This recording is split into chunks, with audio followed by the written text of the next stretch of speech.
Hello everyone, welcome है आपका एक न्यू लेक्चर में।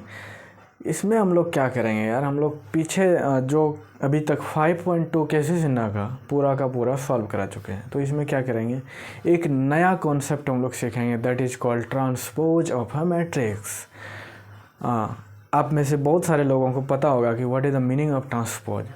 तो अगर नहीं पता है तो भी यार आप लोग देखो, अगर पता है तो भी देखो, क्योंकि मेरा तरीका अलग होगा सिखाने का। आपको जो पता होगा शायद उसमें कुछ थोड़ा सा इन्हांसमेंट हो जाए आपके नॉलेज में, ठीक है यार। तो वीडियो को आपको ज़रूर देखना है, बहुत ही छोटा वीडियो होगा। इसमें सिर्फ और सिर्फ हम लोग यही बताएंगे कि what is the meaning of transpose of a matrix. तो चलो, ट्रांसपोज का मतलब क्या होता है जनरली? इसका मतलब ये होता है, हम लोग रो को इंटरचेंज करेंगे कॉलम में, ठीक है। इसी को हम लोग बोलते हैं ट्रांसपोज ऑफ मैट्रिक्स। बहुत ही इजी कॉन्सेप्ट है यार। सीधा रो है आपके पास दिया हुआ, उसको उठा के हम लोग कॉलम में कर देंगे। और अगर आपके पास को मैट्रिक्स है ए, उसका ऑर्डर है m क्रॉस n, देन अगर हम लोग चेंज करेंगे तो n क्रॉस m हो जाएगा। सो बहुत ही ईजी है। चलो इसको हम लोग देख लेते हैं एग्जाम्पल के थ्रू। यहाँ पे हम लोग लिखते हैं transpose of a matrix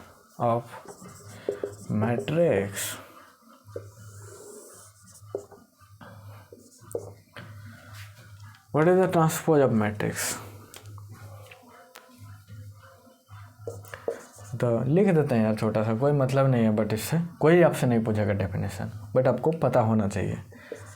the meaning of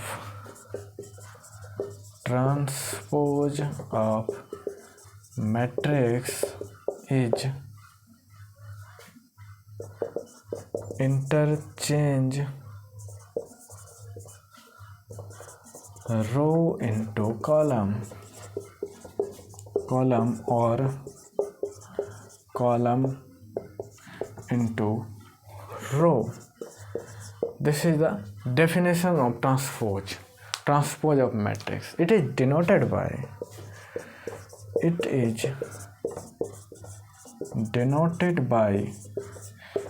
a dash and a पर इसे लिख देते हैं हम लोग t, मतलब कि transpose of A.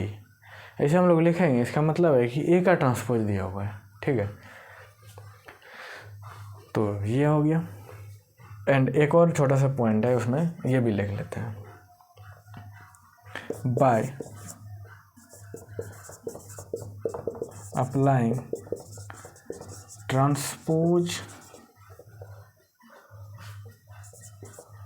Operation, order will change m cross n to n cross m। ये एक छोटा सा पॉइंट है। अगर कोई भी मैट्रिक्स है, उसका ऑर्डर दिया हुआ है m क्रॉस n, तो वो चेंज हो जाता है n क्रॉस m में। तो आपको इसको यार ध्यान में रखना है। बस इतना ही 2-3 पॉइंट है जो आपको ट्रांसपोज ऑफ मैट्रिक्स में माइंड में रखना है। और बाकी जो चीज़ें हैं आपके सिमेट्रिक मैट्रिक्स है, स्क्यू सिमेट्रिक मैट्रिक्स है, एंड ऑर्थोगोनल, ऑर्थोनॉर्मल, जो भी हम लोग पढ़ेंगे उससे पूरा का पूरा जो कॉन्सेप्ट, उसका जो बेसिक है ना, यही है ट्रांसपोज ऑफ मैट्रिक्स। क्योंकि हम लोग देखेंगे अभी कि सिमेट्रिक मैट्रिक्स किसको कहते हैं, जिसका कि ट्रांसपोज उसी के बराबर हो जाए, उसी को हम लोग बोलेंगे ट्रांसपोज ऑफ मैट्रिक्स। अगर उसका ट्रांसपोज -a के बराबर हो जाए तो उसको हम लोग बोलेंगे स्क्यू सिमेट्रिक मैट्रिक्स। तो पूरा खेल जो है वो ट्रांसपोज के बेसिस पर ही है। तो आपको जनरली ट्रांसपोज नहीं आता है ना, तो आपको मैट्रिक्स के बारे में कुछ नहीं आता है। तो आपको यार इसको सीखना है। ये बहुत ही ज़्यादा ईजी है, बट बहुत ही ज़्यादा यूजफुल भी है, ठीक है। तो लिखो यार, इसको छापो बहुत ही अच्छी तरह से। एक एग्जांपल हम लोग अभी ले करके इसको क्लियर करेंगे और ख़त्म करेंगे इसको। तो अगर आप नहीं लिखे हैं तो वीडियो पॉज करें और लिखें यार, देख क्या रहे हैं।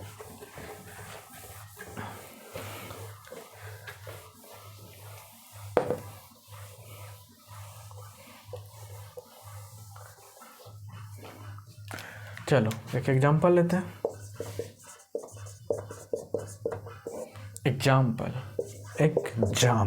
दो एग्जांपल। चलो एक मैट्रिक्स लेते हैं, 3 2 1 4 5 6।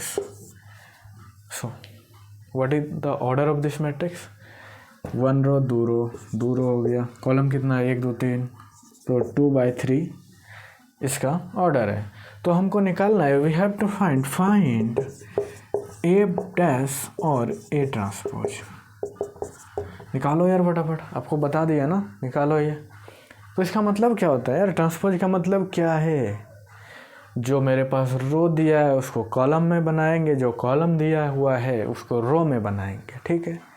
तो ऑर्डर हमको चेंज होना चाहिए, जैसा कि हम लोग थ्योरी में पढ़ चुके हैं कि ये ट्रांसपोज का जो ऑर्डर आएगा वो कितना हो जाएगा, 3/2। देखो आता है कि नहीं, चलो चेक करते हैं यार, सॉल्यूशन देखते हैं। ये मेरे पास रो है, इसको क्या करना है, ये रो है, इसको कॉलम में बनाना है यार। देखो 3 2 1 बना दिए कॉलम। ये भी एक रो है, इसको भी कॉलम में बनाना है, बट ये सेकंड रो है, सेकंड कॉलम बनेगा। 4 5 6 यही बन गया। यही क्या होता है आपके पास, ए ट्रांसपोज, और इसी को हम लोग क्या लिख सकते हैं, ए डैश। तो देखो इसका ऑर्डर क्या हो गया, आपको पता है कैसे ऑर्डर निकालते हैं, 1 रो 2 रो 3 रो। कॉलम गिनो यार कितना, 1 2 3/2। देखो यही हम लोग निकाले हैं क्या, थ्योरी से यही हम लोग निकाले हैं ना। तो ये आपका हो गया transpose of matrix, transpose of A. इसको क्या लिख देते हैं, ए बार और ए पर पावर टी, ऐसे करके हम लोग, ये रिप्रेजेंटेशन है, ठीक है। मेरा मन है ए पर पावर जे लिखेंगे, कौन रोकेगा यही, बट ये स्टैंडर्ड लिया हुआ है, बुक में यही रहता है, ठीक है। तो हम लोग ये लेकर के चलेंगे। तो यही है आपका ट्रांसपोज ऑफ मैट्रिक्स का कॉन्सेप्ट, इससे आगे कुछ भी नहीं है इसमें। और आगे जो भी हम लोग पढ़ेंगे इसके बेसिस पे हम लोग पढ़ेंगे symmetric matrix and skew symmetric matrix, ठीक है भाई। तो इस लेक्चर को यहीं पे एंड करते हैं। आई होप कि आप लोग बहुत ही अच्छे तरह से रिवीजन कर रहे होंगे और प्रैक्टिस कर रहे होंगे। What is called practice, practice means solve more and more question, ठीक है यार। अलग अलग बुक से आपको क्वेश्चन सॉल्व करना है, पूछा हुआ क्वेश्चन पे ज़्यादा थोड़ा सा ध्यान आपको लगाना है, ठीक है। और NCERT आपको ज़रूरी है सॉल्व करना, नहीं बोलते मोस्ट इम्पॉर्टेंट है, क्योंकि NCERT से आपको बहुत सारा कॉन्सेप्ट देखने को मिल जाएगा। बट हम लोग अभी यहाँ पे HC वर्मा करा रहे हैं, तो HC वर्मा में यार पूरा इंक्लूडेड है, पूरा NCERT इंक्लूडेड है, ठीक है। तो आप केसी सिन्हा सॉल्व करते हैं ना, तो आपका NCERT जनरली सॉल्व हो जाएगा, ठीक है। कुछ है ही नहीं NCERT में, फिर भी आपको सॉल्व कर लेना है सेपरेटली एक बार।